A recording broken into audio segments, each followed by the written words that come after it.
Okay, so today's adventure is a trip to Olongapo to go to the closest Bureau of Immigration so I can extend my tourist visa since I believe they gave me until April 8, and of course we're not leaving until April 11. So anyway, little trip to Olongapo, and maybe we'll get some pictures along the way or while we're down there. We'll see. Okay. Stay tuned. So after I did that video yesterday, intro yesterday, I went ahead and took the trip. It didn't turn out quite the way I thought it would in terms of vlogging, videoing, and so forth. Walked down to the bus stop here in town. About 5 minutes, I got an air-conditioned Victory liner.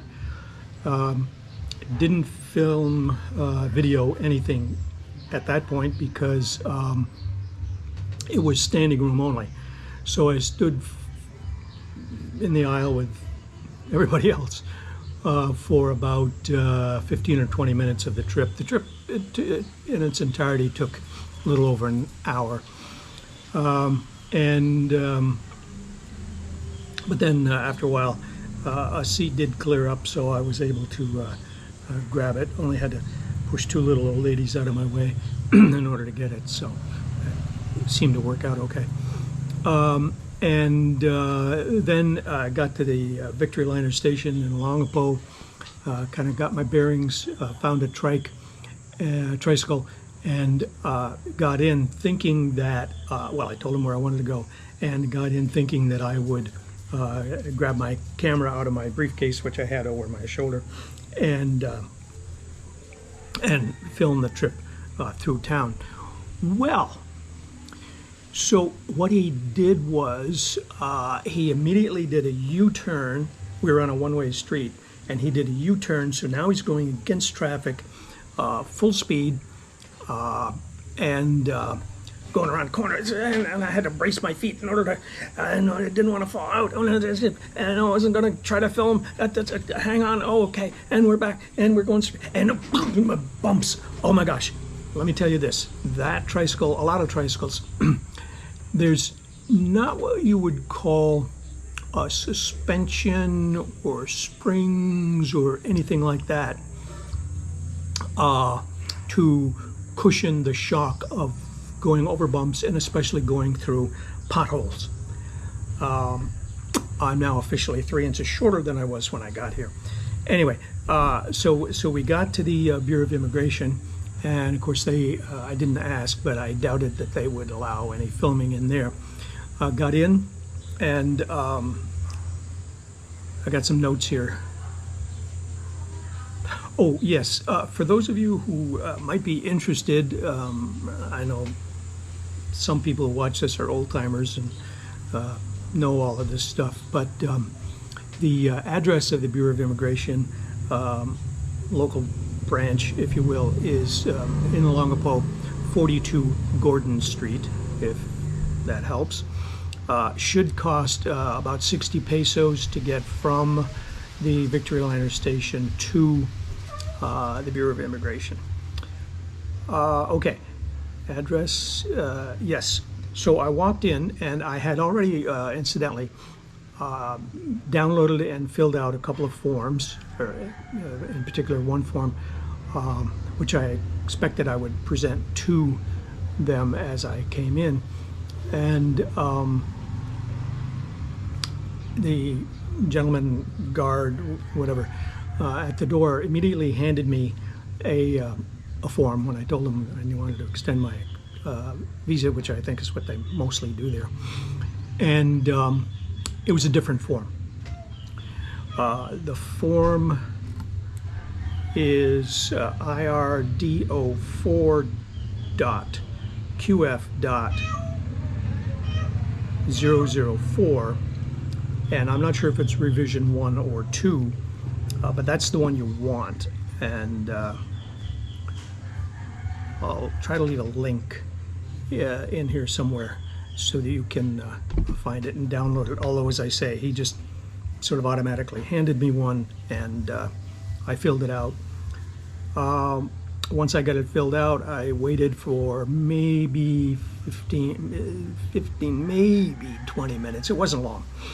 And they called my name, told me what my fees would be. And incidentally, they don't stamp your passport. They give you a bunch of papers. Pardon my reach here for just a second. I want to see what you're seeing. There. Okay. So they give you a bunch of papers.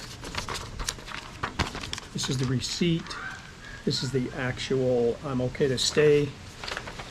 I asked for a month extension, and of course that's what they gave me. So I can be here until, oh, there it is. Outlined in orange, of course. That's why I couldn't see it. May 1st. So that's good. Okay, now here's the fees. I found this kind of interesting. A visa waiver application fee is 1,000 pesos. The visa waiver itself is 500 pesos. The certificate fee is 500 pesos, and this, I believe, is the certificate that says I don't have any thing derogatory against me. The legal research fee was 30 pesos. Okay, so that's 2,030 pesos. Now, let me describe the office. It's a little office. I'm going to imagine that it's 25 by 25, divided in half in such a way that you come into one half and then the official part is behind there with the window and what have you.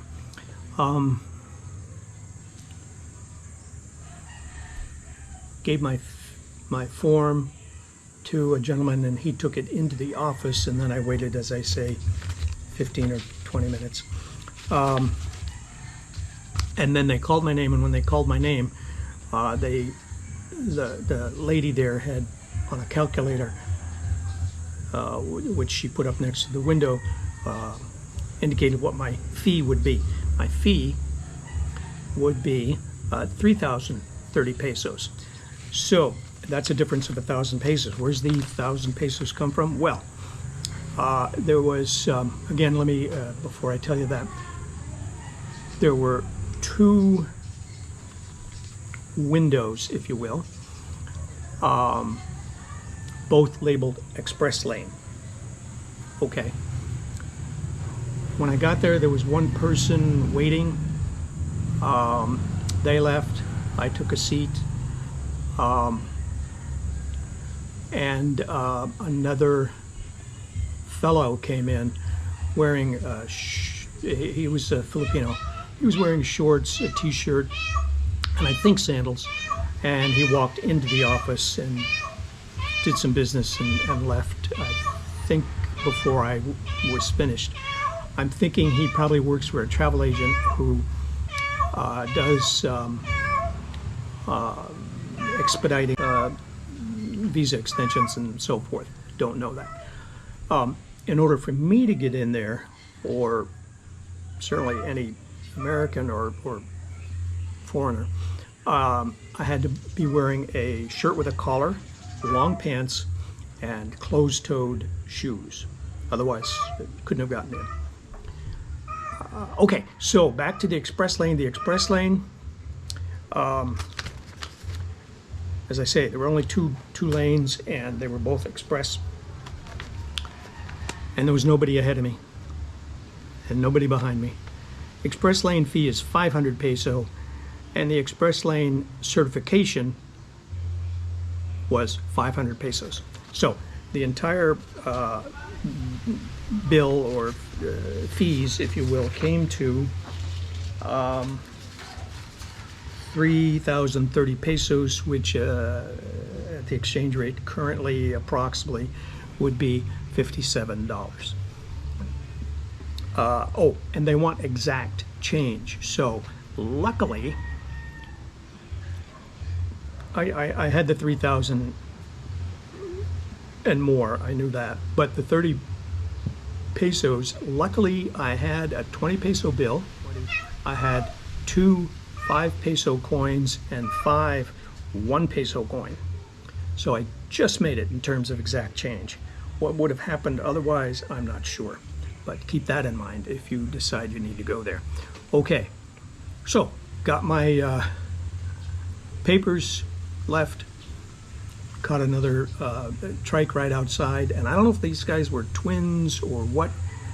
But again, he took off and he's going around the corners back and forth, and I couldn't get my camera and back to the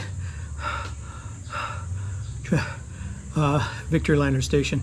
And I decided that was good for the day, and so I got on the Victory Liner. Now on this one, I was able to sit down immediately, but it wasn't an aisle seat, and just sort of taking video of the interior of a bus as it goes along, it's not all that exciting.